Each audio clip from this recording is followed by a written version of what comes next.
back to a series we did a little while ago called Let's Talk About It. This series is based on this idea of apologetics, okay? It is based on defending the Bible or being able to articulate what we believe in different ways and different perceptions. I'll explain kind of how I feel about apologetics in just a sec, but we are going to be doing Let's Talk About It. But our question today, the question a few months ago was, why does God let bad things happen to good people? The question we're going to deal with today is, how do I know that God exists? Okay, this can be a difficult question sometimes because it's hard for us to say, well, let me show you, right? Like, I don't have a closet in my house where I can be like, if you come to this closet and I shut you in and you say God's name 3 times, he'll show. I don't have that for you, right? I can't make that happen. And so how do we kind of articulate and tell people that our God exists and have confidence and reasons as to why we believe that? And so back to the apologetics. Apologetics for me, I want to make it really clear. I'm passionate about apologetics. I think it's great. That being said, I don't think it's used or should be used in a fashion of, man, I learned all these things about the Bible. I have a great defense for it. Now let me get into a bunch of arguments so I can prove people they're wrong, okay? That is not how I think apologetics should be approached. There's 2 reasons I think apologetics is important. The first one is, it helps me as a Christian, helps me realize and understand why I believe what I do, okay? And here's why that's important. Unfortunately, a lot of American Christians right now, if you go ask them why they believe certain things about the Bible, they will tell you, well, because my pastor or my parents told me so, right? That's why I believe it. And don't get me wrong. Those are trusted people in their lives, that they trust their opinions and they're willing to believe something because those people believed it as well. And that kind of trust in another person can lead to faith in Jesus Christ. For sure. It can help the process of understanding who Jesus Christ is. I trust that person implicitly, and because they believe something, I'm willing to believe it too. It's a powerful thing. The problem is that when someone else who does not have that experience then comes and says, well, why do you believe in God? And your answer is, well, because my parents do. Well, they don't have the experience with your parents that you do, right? They don't have and so it's kind of hard to articulate and to explain, well, I believe in God because I just do, right? But unfortunately, it doesn't help them understand, which is the second reason I think apologetics is important, is that it allows for other people on the outside to get a better understanding of what we believe and give them a better opportunity and perspective to see God in a new way. Does that make sense? So it allows them some insight into what God has done in our lives, right? It allows them some insight into what who God is, and allows them to maybe perceive or understand God in a new way that they hadn't thought about before. And this is why apologetics to me is important, why we're going to go over this question, how do I know God exists? Okay, now obviously you're in this church room with me. I know a lot of you personally. I know I have full confidence that God exists. There are a lot of you I know that have full confidence God exists. So maybe not for you, but maybe a person you know is dealing with this. Maybe after today, you'll meet somebody who's dealing with this question. How do I know that God exists? And so we're going to kind of work through 4 reasons or 4 points why I'm confident, or here's how I'm going to phrase it. I think it's reasonable to believe that God exists, or it's rational to believe that God exists. And here's why I phrase it that way. The reality is that our God is a spiritual being, okay, that in a lot of cases does not choose to reveal himself in a physical way, okay? I'm going to say that one more time. Our God is a spiritual being that in a lot of cases does not choose to reveal himself in a physical fashion. Don't get me wrong. We all know in this room, Jesus Christ was physical and it was a reflection of God, but in our day and age, in 2025, Jesus is not here for me to pull him up here and say, see, I told you so, right? Like, he's not here. So there's a lot of other cases in which our spiritual God does not choose to reveal himself in a physical way. So it's really difficult when somebody says, well, prove to me God exists. If I'm being honest and truthful with them, I don't have a way to go, here's my proof, right? This undoubtedly will show you and prove to you in your head that God exists. In fact, Jesus came and was the physical reflection of God, and people still didn't believe that God had sent him, that he was God, right? There was still issue there. So at the end of the day, it comes down to faith. I don't have a physical way to prove it to you, but I do have a reasonable, I can't explain to you why I've come to a reasonable conclusion that God exists. Our world likes to measure things by our senses. That's how we're taught to measure things, right? We're taught to measure things by touch, taste, hear, smell, and feel. I'm going to forget one of those as I say it. I haven't yet. I practiced, and I never forgot one. I can feel it, though. It's going to happen. We like to measure things that way, okay? And so when people come to me and they're like, well, the only way I'm going to believe that God exists is if I can touch, see, feel, taste, or hear him, right? It's like, well, to an extent, that makes sense. But on the other hand, it's a little hypocritical. Let me give you an example. I personally, Nathan, okay, I personally have never seen, touched, heard, tasted, or smelled a blue whale. Now, I've seen pictures of it, seen it on video, okay? But we know with technology, people can edit that and make it up. You know, AI is crazy right now. They can make a picture of almost anything for you. But me personally, I have never gotten in the water and experienced a blue whale. I've never had it happen. But I have reasonable, I have rational reasons to believe that it exists. Same thing with like our ozone layer. Same thing happens. I can't do any of those things to it, but I can tell you it exists. The planet Jupiter, I've never seen it. I haven't been in space looking down on the planet to confirm that it's there. But there are testimonies, there are research, there are things people have written that I trust their testimony, and I go, hey, I'm pretty confident the planet Jupiter exists. I'm pretty sure it's up there, right? And doesn't that sound familiar? This is what we do as Christians. Before any of us were Christians in this room, we relied on the Bible to teach us about who God was. And what is the Bible if not filled with trusted testimonies, research, words written down for us to learn from, right? And so it's not unreasonable to say, well, if I can't measure it, if I can't touch, taste, smell, hear, or feel it, I can't believe in it. Well, that's not true. We do it with a lot of things in our world. It's reasonable to say that this exists, even though I can't do those things with it. And so what we're going to go over is we're going to go over 4 reasons, 4 points as to why I think it's reasonable to say that God exists, the God of the Bible exists, and how we can explain that to other people. The first one we're going to go over is rational does not come from irrational, and order doesn't come from chaos. I know it's a real fancy way to say something. I'm going to say it one more time. Rational does not come from irrational, and order doesn't come from chaos. Real long way to say something that's actually really, really simple, okay? When I look at our world, when you look at our world, it is very detailed, and it is intricate, and it is governed by specific laws of gravity, laws of motion, right? It is governed by specific laws and rules that we follow. If I take a ball or a chair and I throw it across this room, it'll land and it'll slide. And the great thing is that because our world is so governed by these laws and these rules, if I do it again, it'll do the same thing, right? If I take a ball in front of you and I throw it in the air, it's going to come back down. I can prove to you that our world is governed by specific rules and laws that happen. And because of this consistency, this is why we have confidence in specific things that go on through our day-to-day basis. I have confidence that when I pick up my leg, I can drop it down, I will meet solid ground, and I can walk. This is the confidence I have because our world is consistent. Well, I would say, I'm confident in saying that if something has order, if it has rules, if it has laws, it's because it was designed that way, okay?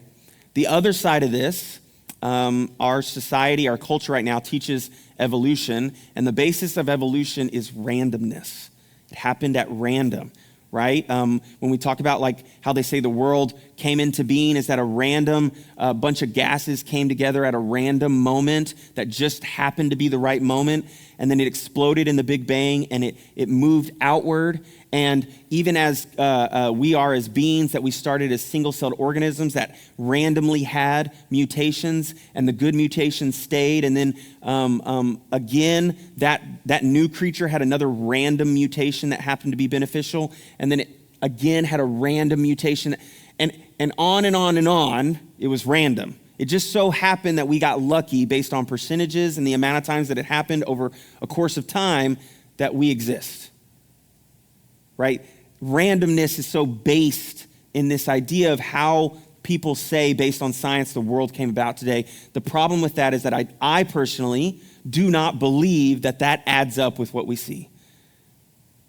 My body, your body, the animals that we see, the way that our world works together is so intricate and so detailed and so specific in the way that it works that I'm sorry, I'm a very analytical, skeptical, logical person, and I have a hard time buying into the fact that somehow all of this order came from chaos and randomness, right?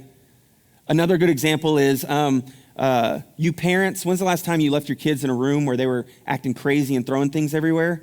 And you left for about 5 minutes, you came back, and they had put everything back in order and everything was running smoothly. Order doesn't come from chaos. It doesn't. It doesn't come from chaos. When's the last time you took a deck of cards, you splayed it out in your fingers, you threw it in the air, and just out of chance and the right moment, it all fell back into a deck of cards perfectly on the floor? It doesn't happen. Order doesn't come from chaos. When's the last time you grabbed one of those box of Legos, those little tiny ones that have like instructions? You threw the instructions away, you grabbed those Legos, you threw them against the wall, and just, the right moment, the right things occurred. When they fell off the wall, they landed in the exact design that was on the box. It doesn't happen that way. Order doesn't come from chaos.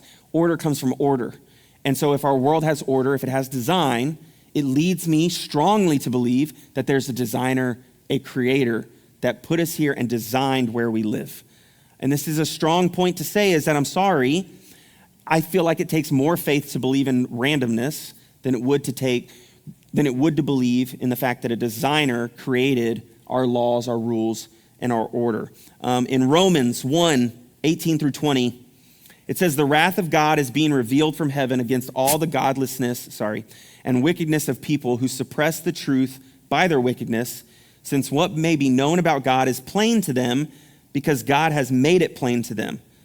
This is Paul talking in the New Testament. How has God made it plain to them? He continues in verse 20.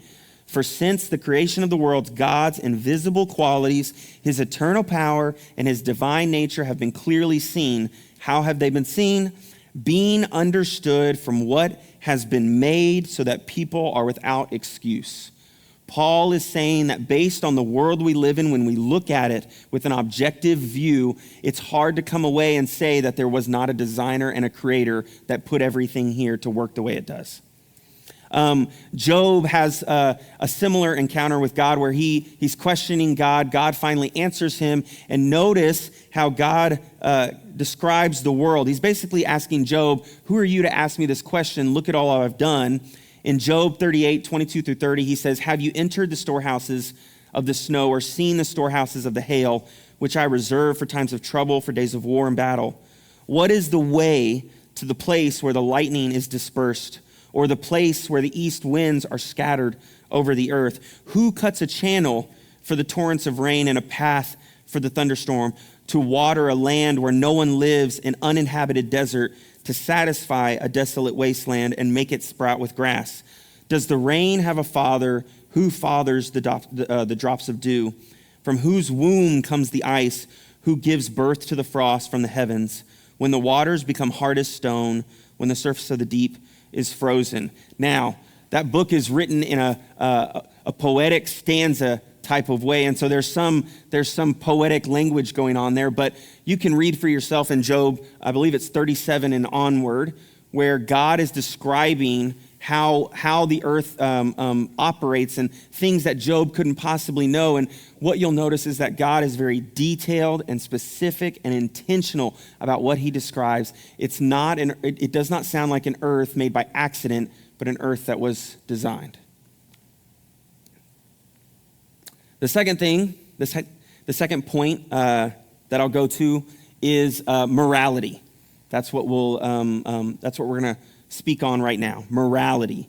Now, I wouldn't say any of the points that I'm pointing out here are any better than any other one. They're all good. But this is the one that I end up a lot with people in the conversation that we have. Morality is where we end on good and evil and how we as humans know good and evil, how we dictate them. When we believe in God, like I do, like a lot of you do, when we believe in God, we believe that there's a higher authority that sets a standard for what is right and wrong, right? No matter what I feel or what I think on a certain day, I may want to hurt somebody because of the way they're acting, right? But I know that morally it's wrong. Why? Because God has set the standard saying that it's wrong. So no matter how I think or feel, I know it's wrong, and I can agree that it's wrong because God has set that standard before me. The other side of this, though, and this is where a lot of our world struggles with this, is that otherwise, if there's no higher authority telling me what's right and wrong, really then it just comes down to our opinions, right? What feels right for me is what I think is right. And what feels right for you is what is right for you. I was talking to a gentleman, and he was explaining, or he was talking about how, I can't remember exactly what he said, but he questioned the idea that God is good, or that kind of thing. And I just asked him, I said, okay, well, wait, real quick. I said, go ahead and define what good is for me, but don't use God. I said, define what you mean when we say we do good or people are good. What do you mean by that? But you can't use God in the sentence. And so his answer was pretty standard, which is, well, good is what we know is right. I said, well, wait. What is right? What I think is right sometimes, you don't always think is right. So that's subjective now. What do you mean when you say good? We all do good, or we are all good people. What do you mean by that? Define good for me. And he kind of kept going, and he said, well, good is like the things that we all know that we should and shouldn't do. And I'm like, well, how do we all know this, right? Ultimately, it got to a point where I was like, okay, so what you're saying is, which is pretty common, what you're saying is that what you think is the right thing, what's good for you, is good, but it may not be what's good or the right thing for somebody else, right? We hear this a lot in our society now. I'm going to live my truth, and you can live your truth, and we're going to respect one another for it, right? And that sounds great until I asked him, I said, okay, so if that's where you're going with this, awesome. So do you think what Hitler did was good because he thought it was good? And now the conversation starts to break down a little bit. Because everybody is like, no, I never said that. I didn't agree with him in any way. But you said that everybody gets to choose good for themselves. That's what you decided. When you said good is subjective, when evil is subjective, it means that everybody gets to decide for themselves. But that's not really what we feel or know on the inside. Am I right? We know in 2025 that the slave traders in America, what they did was wrong. Treating other human beings like that was wrong. But unless you agree with me that there's a God who set a higher standard, then really it's only wrong because you feel that way, not because it was actually wrong. Because it wasn't wrong for them. They thought it was good. And you see, you get into this paradox, this mix of what is right and wrong, and everybody feels right and wrong differently, and everybody has their own opinion of what's good and what's evil. And the reality is that's not true. Good, evil, truth is not subjective. It's concrete, and it's concrete because God has set it forth as a standard. What Hitler did was wrong because he committed murder. God has already said murder is wrong. We know that inside when we see it happen, or when we hear that somebody hurt somebody else, we know it to be wrong. And it would make sense because we're the image of God, we're a reflection of him, and he made us. It would make sense that we feel some of the things he feels, right? It's wrong. It's wrong for murder to happen. The slave trade was wrong. Why? Because God said that we should love one another, have grace with one another, and treat each other well. That's why it was wrong, not because I feel or think that it was wrong, but because God has set a standard forward that says this is right and this is wrong.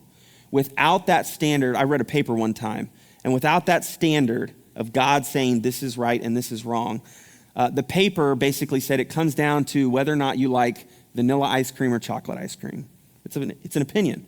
And I have every right to hate you if you like chocolate ice cream because vanilla is the best. And you can't convince me otherwise because there's no standard of right and wrong for you to rely on. It's just my opinion, and you need to let me live my truth, right?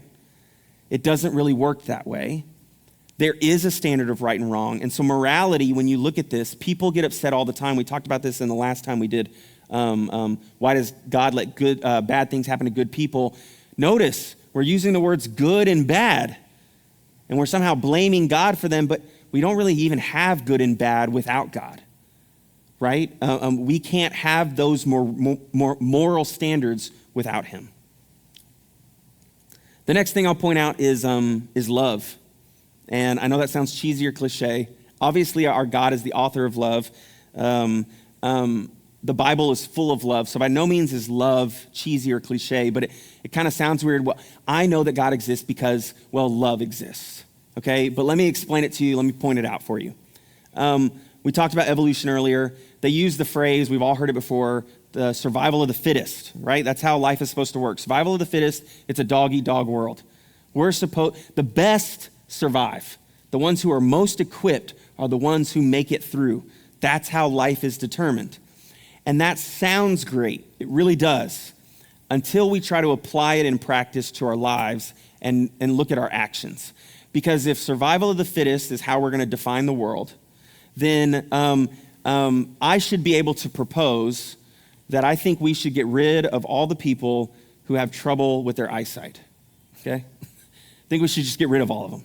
Because what's the best way to fix eyesight than to get rid of all the people who keep passing it down to their kids, all right? The future generations are all going to see better and be better well equipped if I get rid of people with that struggle with eyesight. But the problem is we don't think that way. That's not how we function. It doesn't make sense for me. Well, survival of the fittest. Well, the people that can see better are obviously more well equipped. It makes sense. But that's not how we live in our world. That's not how we function because we love, right? We'll go with the animal route as well. They teach our kids constantly survival of the fittest. The best animals survive, the other ones die off. That's just how the world works.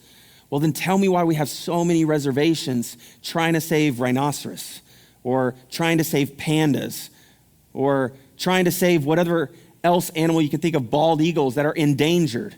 We're constantly trying to save that animal from extinction, and on the back end saying, well, but extinction is just what happens when you don't survive well. Well, these animals have obviously showed they don't survive well. Why not just let them die off? That's not how we function. There's something that doesn't fit in this evolutionary model, and the thing that does not fit is love. It doesn't make sense. Why, as the superior animal, quote unquote, do we love or care for things that are less superior than us? It doesn't fit with the model that if we're stronger, then we're better and we get rid of the weak. That's not what we do. The rabbits in my backyard, I don't know if y'all know this, we had baby rabbits this past year. We found them. The mom was supposed to come back. The mom did not come back. So we tried to care for them. 50% survived, which I know it sounds bad, but it's actually a pretty good survival rate. So we took in these baby rabbits. What we learned is that, I don't know if you know this, but almost 100% of the time, if a mama rabbit makes a den and has kids, and she feels that den is either disturbed, in a dangerous place, if she can't feed them properly, can't feed them properly as far as feeding them and herself properly, she will either kill her babies and eat them so that she gets the nutrients, or she will just abandon them and not come back. That's what they'll do. That's how they make sure they survive, because what's most important? Survival, right? So tell me, if only thing that we're programmed for is survival, why do we not make these same decisions? How many people do we know, fathers, mothers, strangers, die for one another to save one another from some imminent danger or thing in front of them? We are willing literally to give up ourselves. We're supposed to somehow care about life the most, and yet we're willing to give up ourselves constantly for other people. People will die for their pets. They'll give up their life for their pets. That is how much we love other people, ourselves, and the things of this world. Love does not make sense when put into this idea that all we care about is survival. People will say that love is somehow programmed into us so we can live in a society and we can live in it well. The problem is I don't think we live in societies well. We don't show enough love, right? It doesn't make sense. And I see a bunch of ants. They live in society just fine with no love, and they get a lot of things done. So love does not fit this evolutionary model. Science cannot explain it. Why do we have love? It makes a lot more sense in my mind that we have love because we have a God who is full of love that created us, and we reflect that love that he has. We were designed, we were given purpose to love one another. That makes a whole lot more sense in my mind. Instead of just being a random being that has chemicals firing that makes me love puppies. That doesn't seem to make much sense to me personally. Kind of on that same wavelength, we'll get to our last point. I'm going a little long today. You'll be all right. The last point I'll make is about meaning and purpose. Without God, I'll just cut straight to the chase. Without God, our lives are meaningless and purposeless. Let me explain to you. We talked about the evolution. We talked about the randomness. Y'all, if everything that made me is just random and it's an accident and it's happenstance, then nothing I do actually matters, all right? In 1,000,000 years, when all humans are gone from the earth and the planet is desolate like Mars, then nothing I did or nothing I ever worked on or nothing I ever pursued will matter at all. In the scheme of things, I'm just a speck on a bigger speck in a universe full of specks. That's all I am. And so how I live, how I treat other people, the way I function doesn't matter. It has no value. Because in the same way that I was random in an accident, someone else will be another random in an accident, and what I did just really will carry no weight, right? The problem with this idea that we are meaningless and purposeless, because atheists will tell you, we have no purpose, we are just going to die and be nothing. There are really people that believe that. The problem is that this is not how we live, function, and most importantly in my mind, this is not how we feel on a daily basis. Nobody in this room woke up thinking, man, today I'm going to go do the same meaningless stuff I always do. We live as though our actions and our lives have meaning and purpose, and they matter. And I agree with that. I think they do. But the only way that makes sense is if we have innate value and we have innate purpose that was given to us because we were designed or created. Our God created us, and so no matter what you do to me, no matter what names you call me, you can't take that away from me. I have innate value and I have innate purpose because my God created me with it. That is what gives us meaning and purpose. Why does it matter what we do? Because God has laid down commands saying that we should live our lives a certain way. Now my actions do matter. Why? Because God said so. Without any of that, without God, what it comes down to is that it just doesn't matter. Nothing I do really matters. But that is not how we feel. That's not how we live. That's not how we operate. We fully believe that what we do matters. That's why we teach our kids these things. Even people who don't go to church teach their kids, you're special, you're unique. All it takes is one person to change the world, right? Everyone teaches their kids these same things. And yet, if you don't have God to back it up, it's false. It means nothing. Actually, nothing matters. Because when you're gone, there'll just be something else to replace you. But that's not the reality. The reality is that we do have a God. God does exist. And because he created me, I have purpose and I have meaning. In 1 Peter 2:9, it says, "But you are a chosen people, a royal priesthood, a holy nation, God's special possession, that you may declare the praises of him who called you out of the darkness and into his wonderful light." I'm not random. I'm not an accident. I'm a chosen people, a royal priesthood, a holy nation, and God's special possession. He made me specifically and intentionally for a purpose. In Colossians 1:15-16, it says, the Son is the image, speaking of Jesus, the Son is the image of the invisible God, the firstborn over all creation. For in him all things were created, things in heaven and on earth, visible and invisible, whether thrones or powers or rulers or authorities, all things have been created through him and for him. We have purpose, we have value, because God has created us. We were designed with purpose and value in mind. This, to me, again, I'm a skeptical, analytical type of person. I'm willing to break things down and find the holes in them. I have a hard time believing that what I do on a daily basis throughout my entire life, that all of it is just meaningless and does not matter. I'm sorry, I can't buy into it. I'll be the first to tell you I'm probably not going to change the world or be written about in history books, okay? I'm the first to tell you. But somehow I just know that the way I love other people, the way I take care of them, and the way that I provide for other people matters. It does. Innately, I just know it. And it's reflected in truth based on the gospel and what God has to say about us. At the end of the day, believing in God comes down to faith. It does. It's a faith thing. Again, I don't have this piece of proof that I can secretly show you that's going to somehow prove to you that God exists. It requires faith.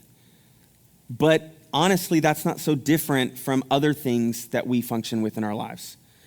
I have no proof. I have nothing I can show you that will prove to you that my wife loves me. I don't. She could be faking it. I cannot prove it to you, but I have faith and I believe that she does based on the evidence that I see. That is all that God is asking from each and every one of us. He's not asking you to somehow prove yourself worthy of him. He's not asking you to do or complete certain rituals. He's not asking you to research all of this stuff and come with concrete evidence to show that he exists.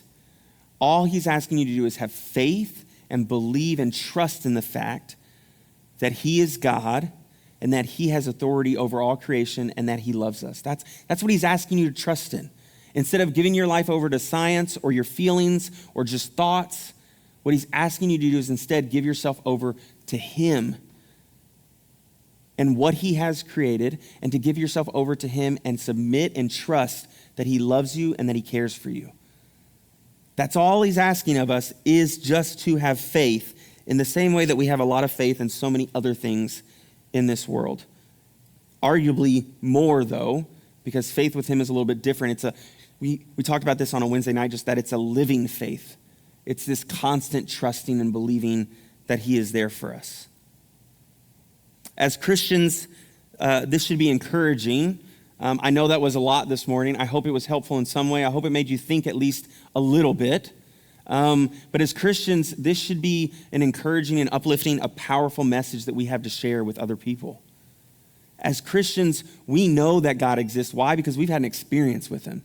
We know who Jesus Christ is. Why? Because we've experienced Jesus Christ. But not everybody has had that experience. And so it should be an encouraging thing to be able to explain to them, well, yes, I've had this experience, but there's so many other things that point to the fact that God has made this world and that he cares about you and loves you. It should be encouraging to know that it doesn't have to just be, well, because somebody told me. No. I can show you just by looking at certain things, the way we live our lives, I can show you that it makes reasonable, rational sense that God exists. It's not just foolish people or religious people that somehow fabricated him.